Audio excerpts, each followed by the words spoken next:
साधना एकाग्रता और स्थिर चित्त से होनी चाहिए। साधना के लिए स्वस्थ और शांत चित्त की आवश्यकता है। चित्त को एकाग्र करके मन को सब ओर से हटाकर तन्मयता, श्रद्धा और भक्ति भावना से की गई साधना सफल होती है।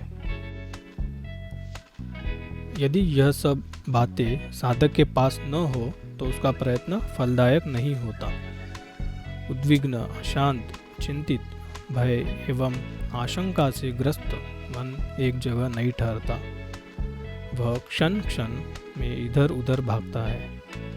कभी भय के चित्र सामने आते हैं, कभी दुर्दशा को पार करने के उपाय सोचने में मस्तिष्क दौड़ता है। ऐसी स्थिति में साधना कैसे हो सकती है? एकाग्रता न होने से न गायत्री के जप में मन लगता है, न ध्यान में। हाथ माला को फेरते हैं, मुख मंत्रोच्चार करता है, चित्त कहीं का कहीं भागता फिरता है। यह स्थिति साधना के लिए उपयुक्त नहीं। जब तक मन सब ओर से हटकर सब बातें भुलाकर एकाग्रता और तन्मयता के साथ भक्ति भावना पूर्वक माता के चरणों में नहीं लग जाता, तब तक अपने में वह चुंबक कैसे पैदा होगी जो गायत्री को अपनी ओर आकर्षित करे और अभिष्ट उद्देश्य की पूर्ति में उसकी सहायता प्राप्त कर सके। दूसरी कठिनाई है श्रद्धा की कमी। कितने ही मनुष्यों की मनोभूमि बड़ी शुष्क एवं अश्रद्धालु होती है। उन्हें आध्यात्मिक साधनों पर सच्चे मन से विश्वास नहीं होता। किसी से बहुत प्रशंसा सुनी तो परीक्षा करने का कौतूहल मन में उठता है कि देखे यह बात कहाँ तक सच है। इस सच्चाई को जानने के लिए किसी कष्टसाध्य कार्य की पूर्ति को कसौटी बनाते हैं और उस कार्य की तुलना में वैसा परिश्रम नहीं करना चाहते।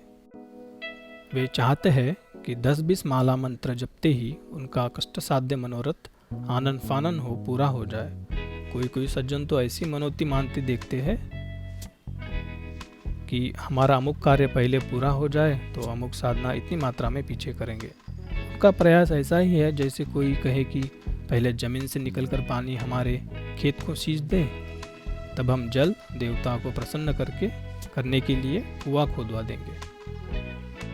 वे सोचते हैं कि शायद अदृश्य शक्तियाँ हमारी उपासना के बिना भूखी बैठी होंगी, हमारे बिना सारा काम रुका पड़ा होगा। इसलिए उनके वायदा कर दिया जाए कि पहले अमुक मजदूरी कर दो, तब तुम्हें खाना खिला देंगे या तुम्हारे रुके हुए काम पूरा करने में सहायता देंगे। यह वृत्ति उपहास्यास्पद है। उनके अविश्वास तथा ओछेपन को प्रकट करती है। अविश्वासी, अश्रद्धालु, अस्थिर चित्त के मनुष्य भी यदि गायत्री साधना को नियम पूर्वक करते चले तो कुछ समय में उनके यह तीनों दोष दूर हो जाते हैं और श्रद्धा, विश्वास एवं एकाग्रता उत्पन्न होने से सफलता की ओर तेजी से कदम बढ़ने लगते हैं। इसलिए चाहे किसी की मनोभूमि असंयमी तथा अस्थिर ही क्यों न हो, पर साधन में लग ही जाना चाहिए। एक न एक दिन त्रुटियां दूर हो जाएंगी और माता की कृपा पाकर हर समस्या का निवारण हो जाएगा। श्रद्धा और विश्वास की शक्ति बड़ी प्रबल है।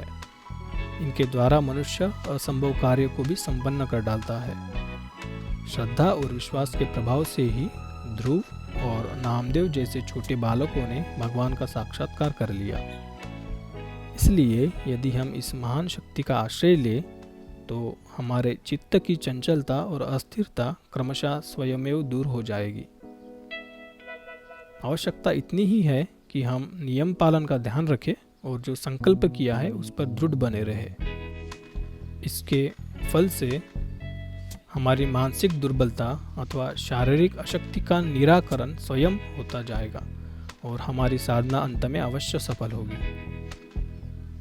अच्छा तो यह है कि हर साधक अपनी साधना स्वयं करे, परंतु यदि किसी कारण वैसा न हो सके तो